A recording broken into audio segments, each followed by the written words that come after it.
A pandemic is a disease that affects people on a worldwide scale. The Spanish influenza pandemic has a connection to the 2009 swine flu outbreak.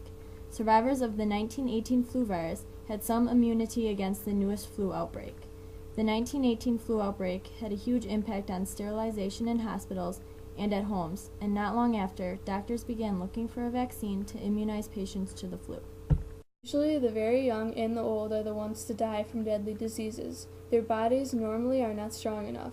Before the Spanish influenza, over half of those affected were healthy 20 to 30-year-olds. It is believed by scientists that because the healthier people have stronger immune systems, that their bodies may have overreacted to the influenza, causing the body to fight too much and eventually kill its own cells. Once the virus is in your body, it goes into your lung cell and multiplies. Once it is done multiplying, it kills that cell and moves on to the next lung cell. The pandemic that would later sweep the nation is believed to have started in Kansas City, USA on March 11, 1918, beginning in Camp Riley. The symptoms began with the camp's cook, who reported to the camp's infirmary with a bad cold. Not long after, Corporal Lee W. Drake also stated he had a bad cold. By noon, over 100 men in the camp were said to be sick, and by the end of the week, over 500 cases were reported. The influenza continued to spread quickly, but began only by striking those in close quarters. Along with Fort Riley, many other forts were being hit by the deadly virus. In the spring of 1918, 1.5 million American soldiers were sent to Europe to fight in World War I. Millions of civilians in Europe got sick because of this, and as a result, when they traveled, they spread the virus to Asia and Africa.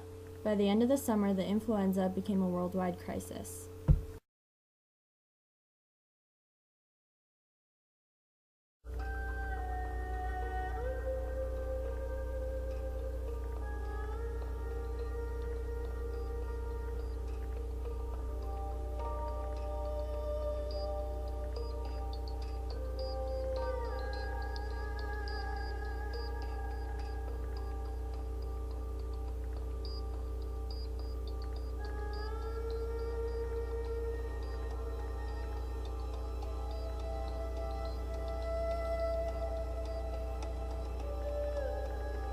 Back in America, the flu had only affected soldiers up until September 3, 1918.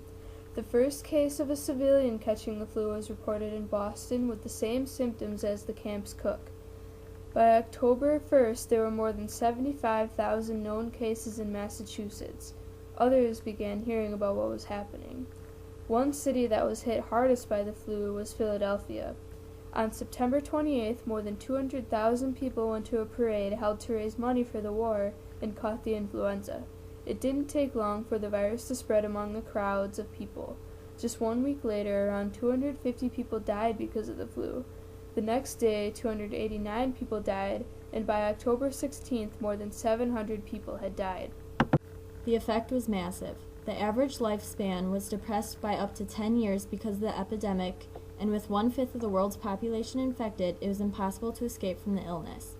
Mortality rates spiked at 2.5% compared to previous influenzas, which had a death rate of less than 0.1%. More Americans died from infection than those who died during the war itself.